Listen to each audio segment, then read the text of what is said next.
हम आपको अमरकंटक की पढ़ाई के साथ साथ यात्रा कराएंगे। मध्य प्रदेश संस्कृत अकादमी के आमंत्रण पर इस बार अमरकंटक की सारस्वत यात्रा का सुयोग्य बना। अमरकंटक को पहले भी जाना जा हुआ था, इस बार आषाढ़ प्रथम दिवस के पूर्व 2 दिन का आयोजन यही था। आकाश में घिर घिर कर झर रहे थे, प्रकृति नहा रही थी, वनस्पति की आंखों में सपने सज रहे थे। आम्र वनों की कोकिल का स्वर उस वर्षा में नीला हो रहा था। उस यह स्वर जड़ चेतन में नेह छोक की बूंद बूंद भर रहा था। इन बूंदों के उत्सव में रस रस अमरकंटक को देखने निहित चैतन्य बना देना है। हम लोग सुबह सुबह पेंड्रा रोड पहुंचे। मेरे मित्र उदयपुर विश्वविद्यालय के प्राकृतिक विभाग के शामिल होने जा रहे थे। पानी बरस रहा था। हम पेंड्रा रोड से अमरकंटक के लिए रवाना होते हैं। पेंड्रा रोड से अमरकंटक का रास्ता सघन वन प्रांत से होकर जाता है। आप सब जानते हैं अमरकंटक आप जब जाएंगे, जब निकलेंगे तो रोड में आपको अनेक छोटे छोटे पहाड़ मिलेंगे और बड़े बड़े वृक्ष आपको मिलेंगे। उसकी पत्तियां हरे हरे और चौड़े चौड़े आपको देखने को मिलेंगे।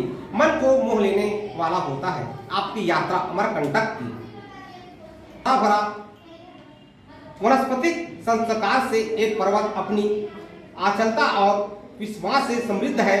ऊपर आसमान में बादलों की छितरौली और धमा चौकड़ी मची है। बादल आसमान से बरस रहा है और एक मोटी जलधारा ऊपर से नीचे गिरती दिखाई दे तो लगता है धरती की प्रार्थनाएं फलवती होने लगती है। यह धारा सोन की है। यह कौन सी धारा है? सोन की धारा है, जो पेंड्रा से आते समय दिखाई देता है। शहडोल यह जबलपुर डिंडोरी मार्ग से अमरकंटक पहुंचने पर हमें इसे पश्चिम भाग में प्राकृतिक संसार को देखने का सुख मिलता है। सोन नद है। कौन सी नद है? सोन नद है। सोन नद से निकलकर यह पूर्व में चला जाता है। गंगा की सभी सहायक नदियों से आगे जाकर यह गंगा में मिल जाता है। एक छोटी छोटी जो नदियां होती है, एक छोटी नदियां कुछ बड़ी नदियों में मिलती है, कुछ बड़ी नदियां उससे बड़ी नदियों में मिलती है। ऐसे करते करते जो सारी नदियां जो छोटी छोटी होती है वह गंगा में जाकर क्या हो जाता है? विलय हो जाता है। बड़ी छोटी नदियां जो है वो बड़ी नदियों में मिलता है ना। ऐसा थोड़ी होता है कि बड़ी नदियां छोटी भी मिलता है, छोटी नदियां बड़ी नदियों में विलय हो जाती है। सोन के उद्गम जल से के द्वारा अमरकंटक अपनी जलाधि सूर्य को और पूर्व से समुद्र को देता है। नर्मदा के जल प्रवाह के माध्यम से यह अपनी अर्धांजलि पश्चिम से समुद्र को देता है। दोनों ही दशा में और दिशा में इसके आसपास की जमीन नम हो जाती है। न मने गीला हो जाता है, न मने गीला हो जाता है। का गीलापन कई जीवन की धड़कने को पानी के रंग दे रहा है। जब नर्मदा बहती है तो आसपास गीला हो जाता है और बहुत से हमारे किसान भाई जो है वह अपने कृषि को सींचने के लिए खुश हो जाते हैं और वह नई नई फसल अपनी लगाते रहते हैं। आप आगे ले जाता हूँ। गली से होते हुए आगे जाने पर एक जल कुंड है। यह नर्मदा का उद्गम स्थल है। नर्मदा का उद्गम स्थल कहाँ पर है? जहाँ पर आज वर्तमान में बस स्टेशन बना दिया गया है, थोड़ा दूरी में बनाया गया है। जल कुंड 11 कोड़ी है। स्वच्छ और शीतल जल लहरा रहा है। कुंड के चारों ओर लगभग 20 मंदिर बने हुए हैं। कितने मंदिर हैं? 20 से आज वर्तमान में 22 मंदिर भी हो गए हैं, क्योंकि मंदिर का निर्माण चलता रहता है। तो हाँ, उस दिन जब इस पुस्तक को लिखा गया श्री राम परिहार, तब उस दिन 20 मंदिर था। आज लगभग 20 से 22 मंदिर हो चुका है। शीतल जलधारा है। कुंड के चारों ओर आसपास 20 मंदिर बने हुए हैं। कुंड पक्का बना हुआ है। कुंड विशाल है, मतलब कुंड क्या है? एक बड़ा कुंड बना हुआ है। कुंड के चारों ओर पक्की समतल जगह बनी दी गई है। मुख्य द्वार भी विशाल और कुंड के आसपास मंदिर मझोले आकार के हैं। कुंड के पूर्व की वहीं पर एक शिव जी की मंदिर है। विशाल मंदिर है, छोटा मोटा नहीं। तो हम विशाल किसको कहते हैं? बड़ा जो होता है हम उसको विशाल कहते हैं, और जो छोटा होता है क्या कहते हैं?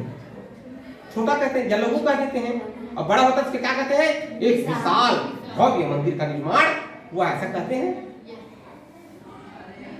कुंड के बाद नर्मदा भूमिगत होकर 5-6 किलोमीटर दूर पश्चिम में कपिलधारा के पास प्रकट होती है।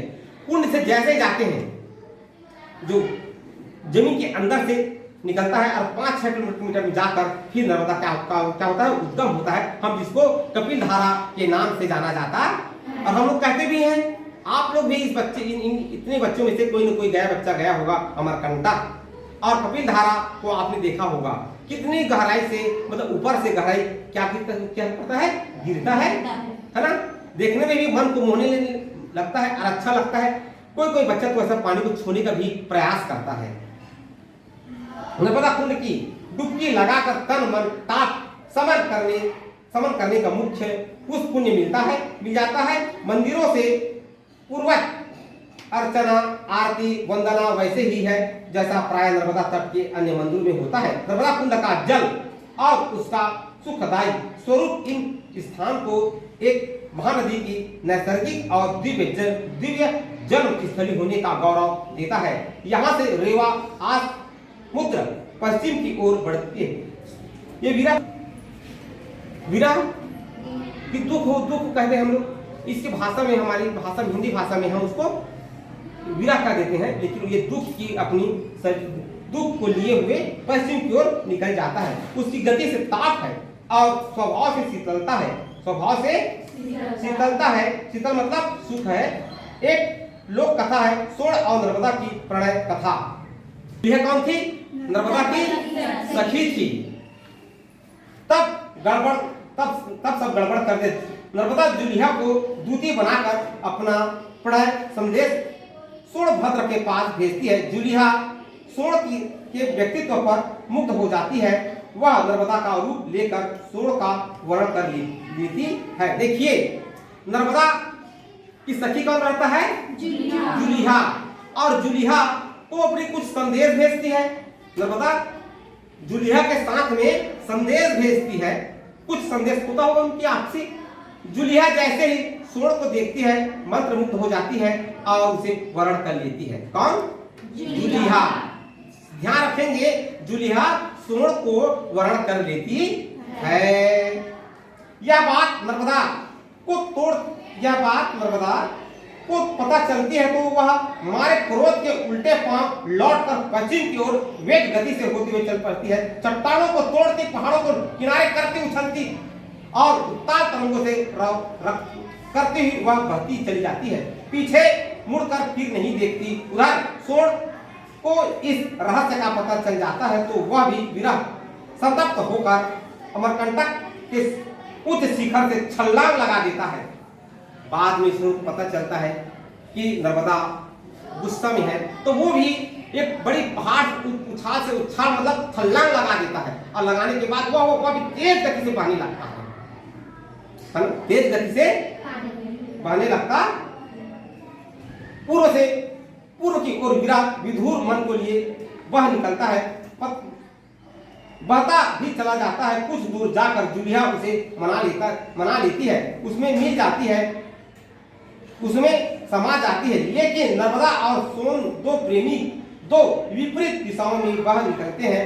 धरती की करुणा विगलित होकर नर्मदा और सोन के स्वरूप में जसब बह रहती है। माई की बगिया सोन और नर्मदा की बाल सुलभ क्रीड़ाओं की भूमि रही है। आप जानते हैं क्रीड़ा मतलब खेलना। बचपन में आप लोग भी खेले होंगे। आप लोग बचपन में जो खेल खेले होंगे वो बहुत आनंद खेल खेलते। अब आप कोई भी खेल खेलने के लिए तो आप शर्मा जाते हैं, लेकिन बचपन एक ऐसा उम्र है जो हर खेल खेलने के लिए आप लोग उत्सुक रहते हैं और मजा भी आता है, क्योंकि शर्म नाम की कोई चीज नहीं रहता, नहीं आपके पास आता नहीं। अब जैसे जैसे आपकी आयु बढ़ता है तो किसी भी खेल खेलने में आप थोड़ा शर्माने लगते हैं। नहीं, ये खेल को नहीं खेलेंगे, ये खेल को नहीं खेलेंगे, है ना?